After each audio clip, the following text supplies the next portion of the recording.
que a paz de Jesus esteja conosco. Nos encontramos aqui mais uma vez para o nosso momento de encontro virtual, em substituição às nossas palestras públicas da Federação Espírita do Estado do Acre. O comentário acerca do capítulo 5 do Evangelho segundo o Espiritismo, intitulado Bem-aventurados aflitos, no item Justiça das Aflições. Neste capítulo, Kardec comenta uma das passagens do Sermão do Monte acerca das bem-aventuranças. Nos diz Jesus que bem-aventurados que choram, porque serão consolados. Bem-aventurados que têm fome e sede de justiça, porque serão fartos. Bem-aventurados que padecem perseguição por amor da justiça, porque deles é o reino dos céus. Bem-aventurado vós, os pobres, porque vosso é o reino de Deus. Bem-aventurados os que agora tendes fome, porque sereis fartos. Bem-aventurados vós que chorais, porque rireis. Mas ai de vós, ricos, porque tendes no fundo a vossa consolação. Ai de vós que estáis farto, porque tereis fome. Ai de vós o que agora rires, porque gemereis e chorareis. Kardec, em seu comentário intitulado Justiça das Aflições, nos fala no item 3, que as compensações que Jesus promete aos aflitos da terra só podem realizar-se na vida futura. Sem a certeza do porvir, essas máximas seriam um contrassenso, ou mais ainda, seriam um engodo. Mesmo com essa certeza, compreende-se dificilmente a utilidade de sofrer para ser feliz. Como compreender a justiça das aflições que temos na terra? Kardec ainda nos fala, disse que para haver mais mérito, mas então se pergunta por que uns sofrem mais do que os outros, porque uns nascem na miséria e outros na opulência, sem nada terem feito para justificar esta posição. Porque para uns nada dá certo, enquanto para outros tudo parece sorrir. Como compreender a justiça de Deus neste caso? Como sem os ensinamentos da nossa querida doutrina espírita? Continua Kardec. Mas o que ainda menos se compreende é ver os bens e os males tão desigualmente distribuídos entre o vício e a virtude. Ver homens virtuosos sofrer ao lado de malvados que prosperam. A fé no futuro pode consolar e propiciar paciência, mas não explica essas anomalias que parecem desmentir a justiça de Deus. Entretanto, desde que se admite a existência de Deus, não é possível concebê-lo sem suas perfeições. Ele deve ser todo-poderoso, toda justiça, toda bondade, pois sem isso ele não seria Deus. E se Deus é soberanamente bom e justo, não pode agir por capricho ou por parcialidade. As vicissitudes da vida têm, pois, uma causa, e como Deus é justo, essa causa deve ser justa.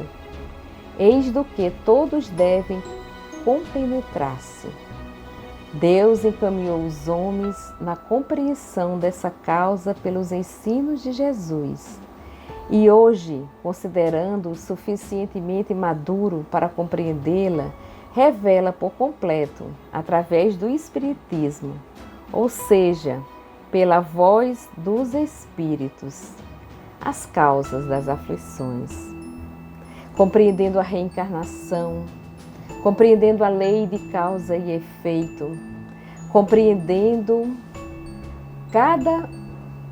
como cada coisa foi colocada no mundo para a nossa evolução, compreendendo a evolução planetária, os estágios de evolução dos planetas e dos espíritos que nestes planetas habitam.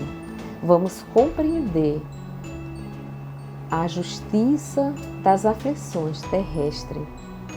Temos aflições causadas nesta mesma existência, aflições que são consequência de nossos atos, e também aflições causadas em existências anteriores, que a lei de causa e efeito nos permite, nos dá a oportunidade de buscar resgatar as atitudes infelizes que tivemos em outras existências e que, graças a esta maravilhosa lei, pode ser reparada.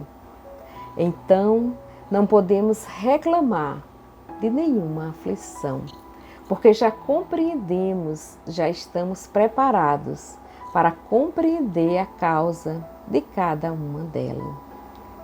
Ainda, seguindo no capítulo 5 do Evangelho segundo o Espiritismo, após, neste próprio Evangelho, termos estudado a evolução planetária, a lei da reencarnação, para adentrar nesse tema das aflições e compreendermos melhor as suas causas. Então, nas causas atuais das aflições, Kardec nos fala: remontando a fonte dos males terrenos, reconheces que muitos são as consequências naturais do caráter e da conduta daqueles que os sofrem. Quantos homens caem por sua própria culpa? Quantos são vítimas de sua imprevidência, de seu orgulho e de sua ambição? Quantas pessoas arruinadas por falta de ordem, de perseverança, por mau comportamento e por terem limitado os seus desejos. Quanto sofremos por aquilo que já fazemos. A colheita é obrigatória e colhemos muito facilmente e muito rapidamente, aqui na Terra mesmo, muitas vezes, aquilo que fazemos. No livro Religião dos Espíritos, Emmanuel nos fala, nos examina a consequência das nossas aflições, nos dizendo que a aflição do egoísta chama-se egolatria, que a aflição do vício chama-se delinquência, que a aflição da agressividade chama-se cólera e que a aflição do crime chama-se remorso, que a aflição do fanatismo chama-se intolerância, a aflição da fuga é a covardia, a aflição da inveja é o desrespeito, a aflição da indisciplina é a desordem, a aflição da violência é a brutalidade, a aflição da preguiça é a rebeldia, a aflição da vaidade é a loucura, a aflição do relaxamento chama-se evasiva, a aflição da indiferença chama-se desânimo, a aflição da inutilidade chama-se queixa, a aflição da leviandade chama-se insensatez, a aflição do ciúme é o desrespeito, a aflição da impaciência é intemperança e a aflição da sovinice é a miséria e que a aflição da injustiça é a crueldade. Então, todas essas dificuldades que muitas vezes colhemos são ocasionadas, em todas as vezes, pelo nosso comportamento, pela nossa dificuldade de colocar em prática aquilo que muitas vezes já estudando, já sabemos e colhemos neste momento exatamente essas aflições nos lembrando Emmanuel ainda que mais vale chorar sobre os grilhões da resistência do que sorrir na queda, que o importante é estarmos na construção do nosso aprimoramento, que se provocamos grandes sofrimentos e que agora colhemos, que possamos agradecer a Deus esta bendita oportunidade. Sabemos que não é fácil, mas sabemos também que já temos os elementos necessários. Quando nos fala Jesus que venceu o mundo, nos lembrando que teríamos aflições, mas nos dando o consolo a nos dizer que Ele venceu o mundo e que nós precisamos também vencer o mundo no mundo, compreendendo que as aflições são inerentes a este momento de transição que atravessamos. E que se soubermos bem sofrer, bem viver estes momentos com resignação, com sobriedade, com paciência, buscando refúgio na prece, buscando o equilíbrio todos os dias, compreendendo as nossas dificuldades, mas não desistindo de buscar este consolo no Cristo, este consolo no Espiritismo, e iremos atravessar este momento, porque este não é um momento que foi construído no agora, como sabemos. As aflições também têm suas causas, têm suas causas anteriores, em vidas passadas. São aflições tão grandes e inexplicáveis que muitas vezes nos deparamos no dia a dia que só poderemos compreender se entendermos este princípio da reencarnação, da lei de causa e efeito, buscando as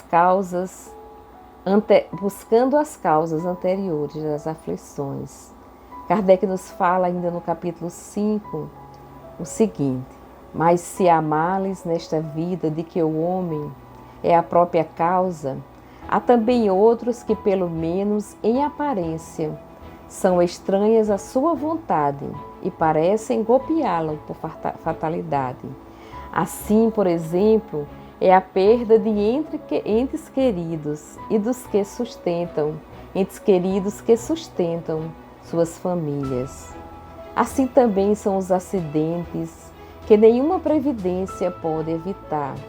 São os reversos da fortuna que frustram todas as medidas de prudência, os flagelos naturais e ainda as doenças de nascença, sobretudo aquelas que tiram aos infelizes a possibilidade de ganhar a vida pelo trabalho, a deformidade, a idiotia, a imbecilidade, etc. Como compreender a morte prematura de criaturas que nascem e desencarnam logo em seguida e que passam neste mundo apenas para sofrer. Todos esses sofrimentos têm causa em vidas passadas e tudo o que se sucede são, na verdade, bênçãos de Deus para o refazimento e para a melhoria do espírito que atravessa este sofrimento. E a nós espírita precisamos compreender esta verdade. Nos lembra Kardec que o espiritismo precisa não apenas ser compreendido, mas ele precisa, sobretudo, ser sentido. E que a dor é o supremo teste da fé. E que ter fé não é só confiar. Ter fé é, acima de tudo, acreditar. Acreditar naquilo que vivemos. Acreditar mesmo nos momentos de aflição. Acreditar, enfim, que nenhum sofrimento dura para sempre. E de que não estamos sozinhos.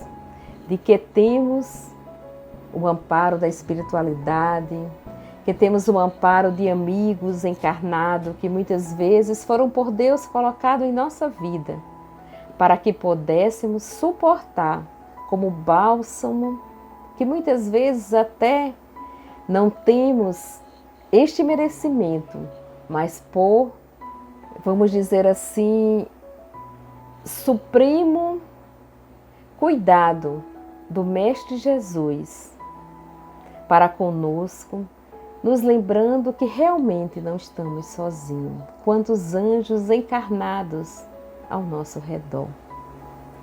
Quantos seres que nos ajudam. Uma palavra de conforto.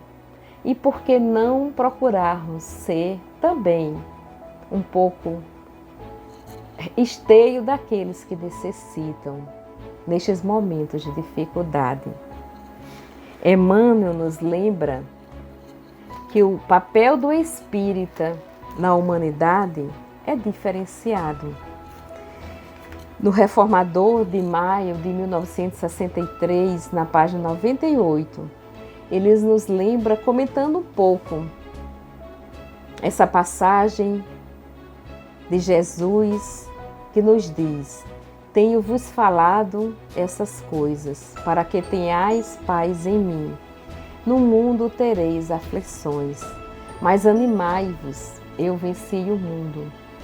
Emmanuel, comentando essa passagem, nos traz esta mensagem intitulada Ser Espírita. Doutrina espírita, cristianismo renascente.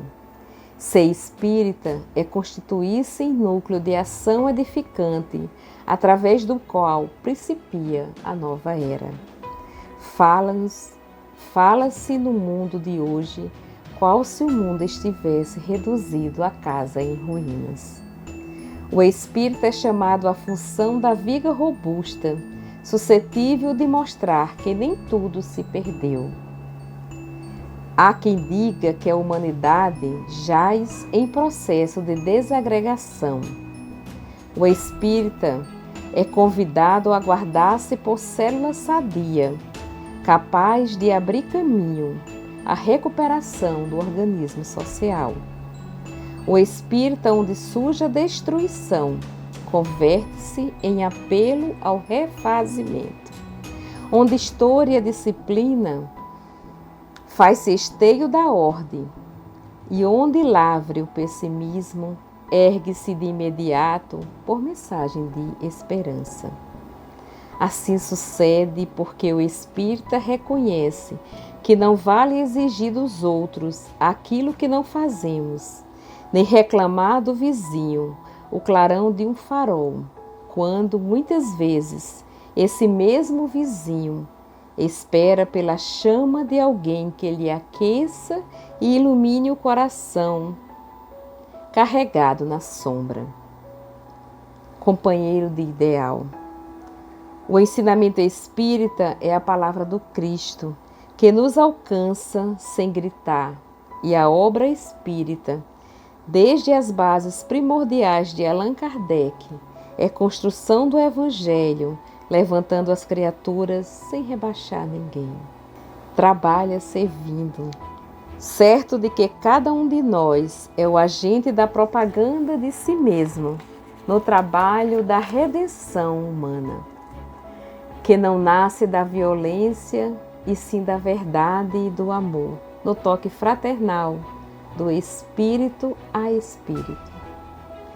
À vista disso, se muito podes realizar a benefício do próximo, por aquilo que sabes, somente conseguirás renovar os semelhantes por aquilo que és. Emmanuel é o nosso conselheiro.